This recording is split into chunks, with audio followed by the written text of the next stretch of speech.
अभी जो इस परिस्थिति में उचित है मां, यही होगी मेरी सच्ची श्रद्धांजलि। और यदि मेरा सम्राट होना इसमें बाधा बन रहा है, तो एक दिन के लिए मैं वो बाधा दूर करता हूं।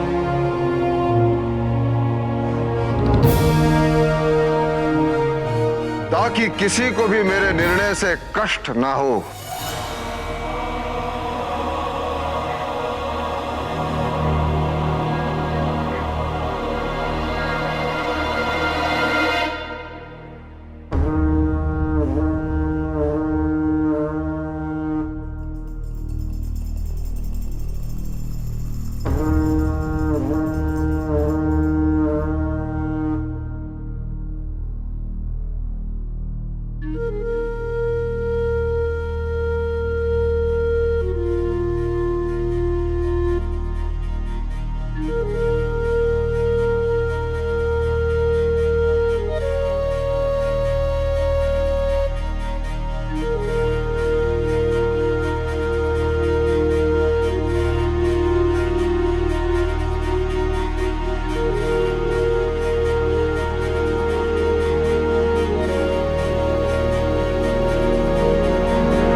औरत के लिए आचार्य चाणक्य जैसा इंसान इतनी कोशिश करे, यकीन नहीं हो रहा।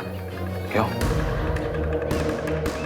सामान्य स्त्री को दाह संस्कार का अधिकार नहीं हो सकता?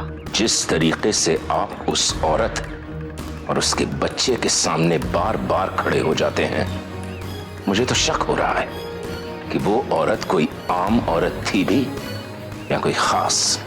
जो स्त्री सम्राट के प्राणों की रक्षा करने के लिए स्वयं के प्राणों का बलिदान दे सकती है, उस स्त्री को जो मनुष्य सामान्य कहता है, उस सम्राट के जीवन का मूल्य नहीं जानता। आपने उस औरत और उसके बच्चे में इतनी दिलचस्पी दिखाकर सम्राट का मन बदल दिया।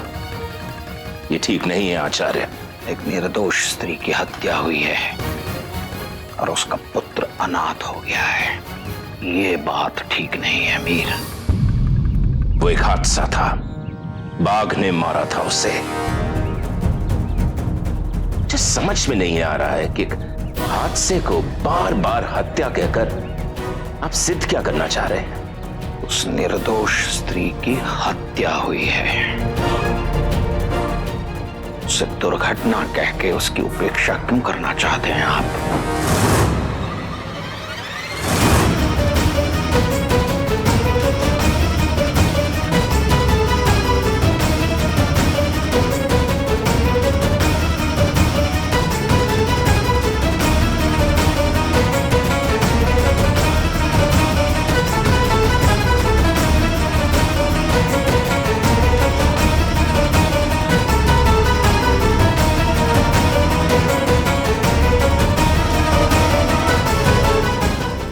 सम्राट ऐसा कैसे कर सकते हैं राजमाता? वो एक दासी थी। सम्राट पहले ही उसे राज के सम्मान दे चुके हैं। अब ये दाह संस्कार, सम्राट कैसे उसका दाह संस्कार कर सकते हैं? क्या सम्राट भूल चुके हैं कि दाह संस्कार केवल पिता, पुत्र या पति ही कर सकता है? सम्राट कैसे उसे अग्नि दे सकते हैं? क्या ये हमारे नियमों का उल्लंघन नहीं है? क्या ये रीति के विरुद्ध नहीं है? सम्राट कैसे अपने नियमों को भूल सकते हैं? वो अशोक नाटक पे नाटक कर सम्राट को नियंत्रित कर रहा है। लेकिन आप सब कुछ देखकर भी क्यों कुछ नहीं कर पा रही है? आप सम्राट की मां है ना, क्या आपको उनके मान सम्मान की बिल्कुल भी चिंता नहीं? एक आप ही है जो सम्राट को रोक सकती है। पता नहीं आने वाले समय पर इसका क्या प्रभाव पड़ेगा, परंतु कोई ना कोई युक्ति तो ढूंढनी ही पड़ेगी इस अनहोनी को रोकने के लिए।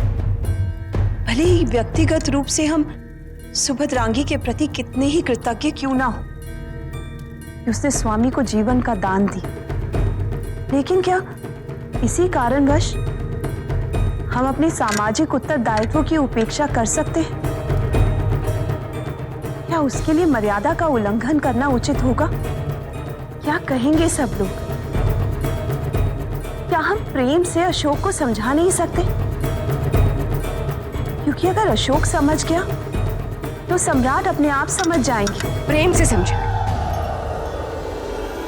उसे जिसे दंड मिलना चाहिए। राजमाता, सम्राट आपसे अधिक किसी को नहीं मानते।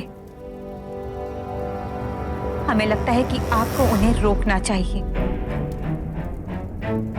केवल अब आप ही हैं जिनकी बात वो सुन सकते हैं। हम राजमाता अवश्य हैं, किंतु उससे भी बड़ा सत्य ये है कि हम भी तुम्हारी तरह एक स्त्री हैं। विडंबना है कि स्त्री को पुरुष का निर्णय सदैव अपना भाग्य समझ के स्वीकार करना पड़ता है, और यहाँ हम जिस पुरुष की बात कर रहे हैं वो तो सम्राट हैं। उनके निर्णय पर प्रश्न उठाने का अधिकार किसी को भी नहीं, इसीलिए सम्राट की इच्छा को स्वीकार करना पड़ेगा और कोई विकल्प नहीं।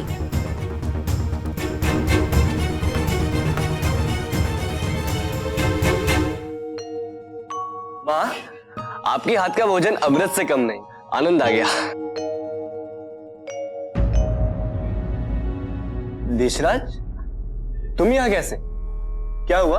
तुमने सुना नहीं क्या हुआ है? क्या हुआ? अशोक की माँ का देहांत हो गया। क्या? तुम्हें तो ये भी नहीं पता होगा कि अशोक की माँ वही थी जिसने सम्राट का उपचार किया था। सब कुछ तुम्हारे जाने के पश्चात हुआ। वो वन गई थी सम्राट के साथ। वही व्याघ्र ने उन पर आक्रमण कर दिया, जो को इस बात से इतना धक्का लगा है कि वो अपनी माँ की मृत्यु स्वीकार ही नहीं कर रहा है। अब वो मंदिर में एक टांग पर खड़ा है, यह प्रण लेकर कि जब तक कि उसकी माँ वापस नहीं आ जाती वो वैसे ही रहेगा। जानते हो, पूरे राजभवन में यही बात हो रही है कि अशोक की माँ को व्याघ्र ने नहीं मारा है, उनकी हत्या की गई है। कदाचित आचार्य चाणक्य का यही विश्वास है, इसीलिए मैं तुम्हें बुलाने आया हूं। तुम दोनों अच्छे मित्र हो, उसे इस वक्त तुम्हारी आवश्यकता है। आओ और उसे समझाओ कि उसकी मां नहीं रही, उसे दाह संस्कार करना चाहिए। सोच क्या रहे हो बाल गोविंद? चलो।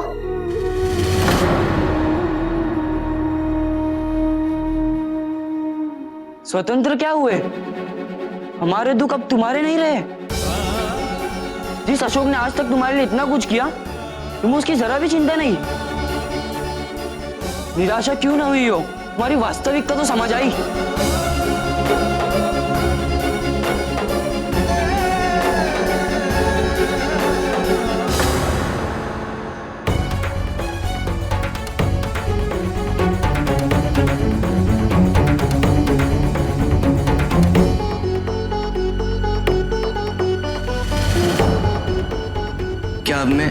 स्वतंत्र हो जाऊंगा राजमाता। आज से तुम स्वतंत्र हो।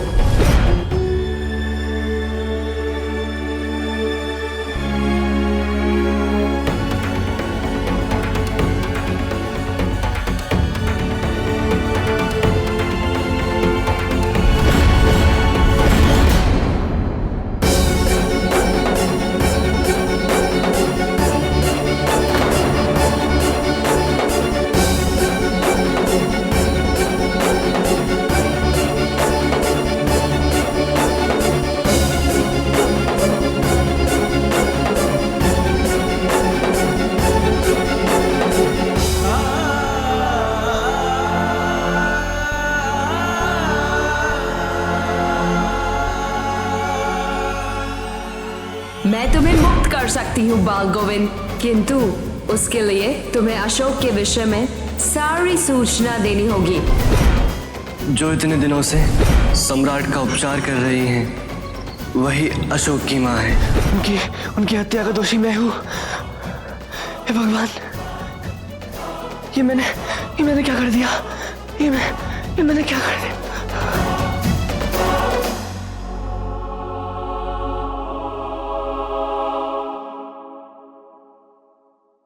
मैं मानती कि सम्राट को मेरी अनुमति नहीं चाहिए, किंतु क्या एक पति को अपनी पत्नी की सहमति की भी आवश्यकता नहीं है,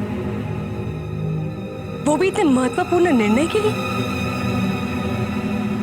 महारानी चारुमित्रा। नहीं सम्राट, कहने दीजिए मुझे। इतने वर्षों से उपेक्षा ही सहती आई हूं मैं। आपने प्रेम नहीं किया, सहे। आपने सम्राट की जैसा सम्मान नहीं दिया, वो भी सही। याद रखिए, आपने हमारे पुत्र, आपके ज्येष्ठ पुत्र को युवराज घोषित नहीं किया, वो भी सही। किंतु एक पराई स्त्री का दाह संस्कार? आपने एक बार भी ये नहीं सोचा कि इस बात से हमें दुख पहुंचेगा भी या नहीं? आपने एक बार भी ये नहीं सोचा कि हम पर क्या बीतेगी? इतने वर्षों में मैं ये नहीं समझ पाई कि आपके जीवन में मेरा स्थान क्या है।